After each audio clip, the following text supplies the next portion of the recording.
3/4 cego, apresenta Marrou Dias.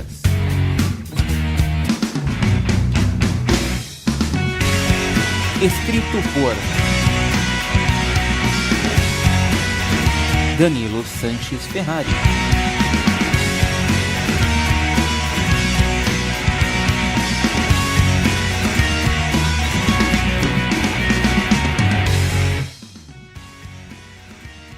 A vovó.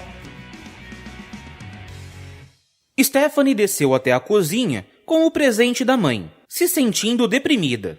A tragédia pessoal de Tatiane havia mexido com ela e com a mãe. A garota passou a achar o bichinho de pelúcia um presente sem valor.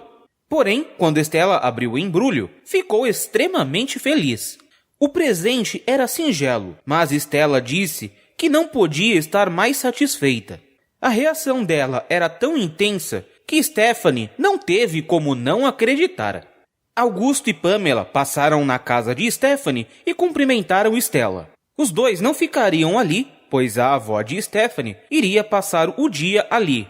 Quando Augusto e Pamela estavam se preparando para sair, a campainha tocou e Otávio foi atender. Quando ele chegou no portão, ficou pálido. Marina, a sogra, estava de pé esperando para entrar.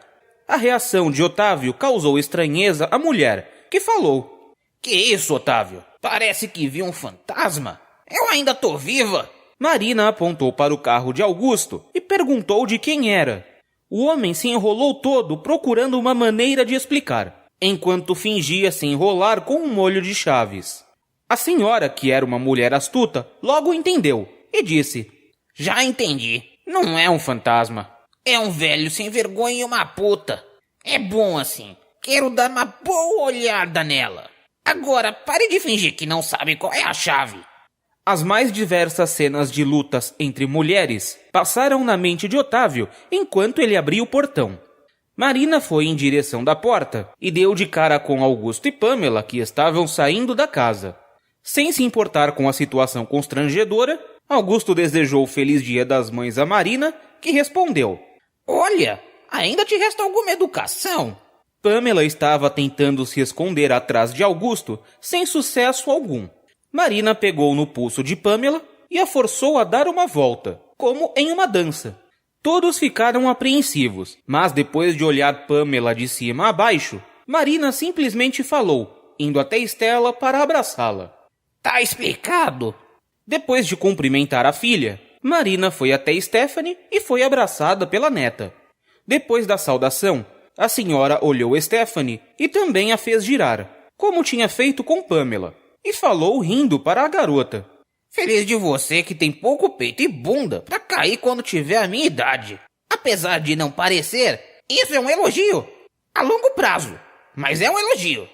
Stephanie foi puxada para dentro pela avó, que a segurava na cintura.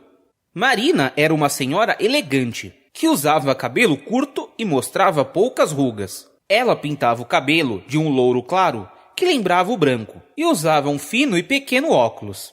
Marina não era uma pessoa ríspida, mas o fato a tinha tirado do sério. O resto do dia passou bem tranquilo, sem qualquer menção a Augusto ou Pamela. Por volta das 15 horas, Marina foi até o quarto de Stephanie, que estava estudando para uma prova. A senhora se sentou ao lado da neta e disse: "Desculpe, eu fui grossa com você quando eu cheguei." "Relaxa, vó. Eu entendo a senhora.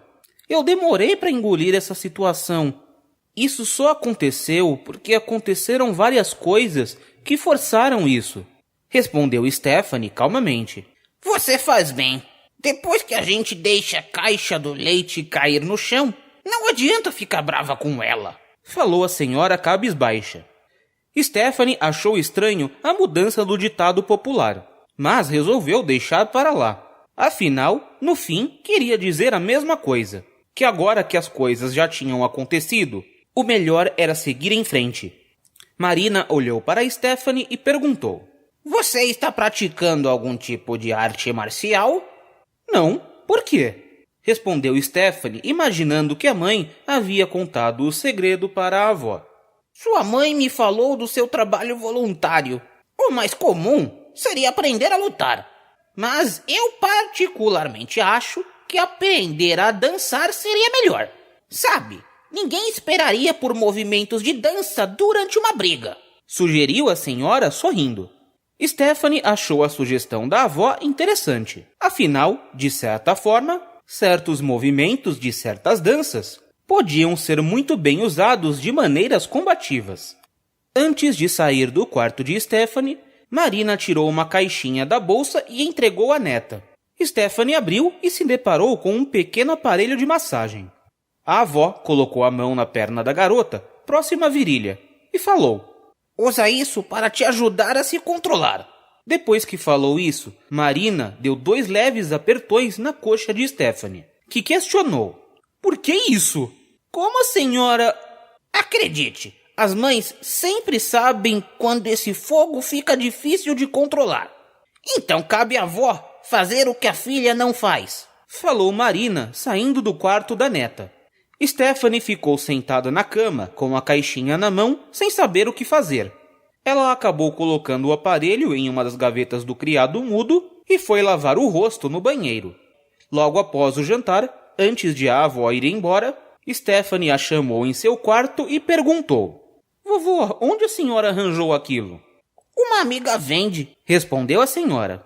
Por que a senhora não arranja um namorado? Se o vovô arranjou uma, a senhora também pode, falou a garota. Marina riu e falou: É claro que posso, mas não quero.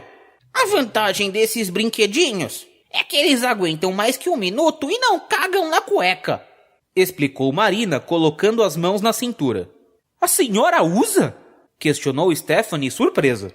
Claro que uso. Você não precisa se envergonhar de brincar sozinha, falou Marina, abraçando a neta.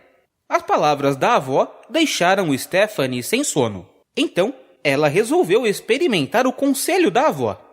Às vezes ela se masturbava, mas ela realmente não fazia isso com frequência.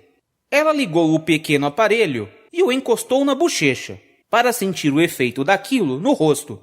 Ela achou que o barulho do massageador era muito alto e ficou com medo que os pais ouvissem. Então, se enfiou debaixo do cobertor e torceu para ser o suficiente para abafar o barulho. Ela colocou o aparelho sobre o seio e sentiu um arrepio quando este tocou um de seus mamilos. Stephanie deslizou o aparelho pela barriga, passou por sobre o umbigo e parou no elástico da calcinha, cogitando se não seria melhor aproveitar um momento em que estivesse sozinha, em casa. Sem prestar atenção no que fazia, ela acabou guiando o massageador até o local onde se encontrava o clitóris. Mesmo por cima do tecido, Stephanie teve uma reação muito forte e soltou um grito agudo mesclado de um gemido, que mais soou um miado aos ouvidos. Se dando conta do barulho que tinha feito, desligou o massageador e cerrou os dentes, esperando que um dos pais viesse. Porém, ninguém veio e ela não sabia dizer o porquê. Ela foi até a porta do quarto, a abriu e pôde escutar o barulho do ronco dos pais através do corredor. Ela se sentiu aliviada e voltou para debaixo das cobertas, para continuar de onde havia parado.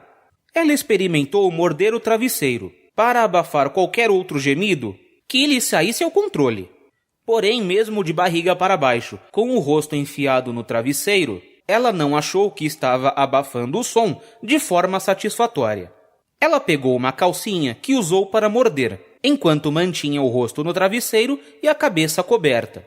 Das outras vezes em que tinha se masturbado, ela nunca havia se sentido tão úmida, nunca tinha suspirado tanto e tão pouco suado daquela forma. Quando ela sentiu que estava próxima de algo muito intenso, ela resolveu deixar o aparelho e a pele se tocarem sem a intervenção do tecido. A intensidade das sensações aumentou, e ela se perguntou se quando ela e Ricardo tivessem sua primeira vez, as sensações seriam tão fortes. Ela se pegou imaginando a si mesma nua, enquanto Ricardo se mexia por entre as pernas dela. O consciente a fez lembrar de sua atual posição, e então, na imaginação de Stephanie, ela se colocou de barriga para baixo, assim como estava no mundo real. Porém, para que o Ricardo de sua mente pudesse penetrá-la, ela teve que levantar a cintura, imaginária e real. Então ela sentiu um arrepio intenso percorrer todo o seu corpo, e uma quantidade grande de líquido sair de sua vagina e escorrer pelo massageador, passar pelos dedos e descer pelo braço, enquanto ela sentia o tecido da calcinha em sua boca se partir sob os dentes. Um cheiro de queimado tomou conta do local, mas ela estava nas nuvens e acabou caindo no sono. Continua. Visite o site 3quartoscego.com. Entre em contato através do e-mail contato@3quartoscego.com.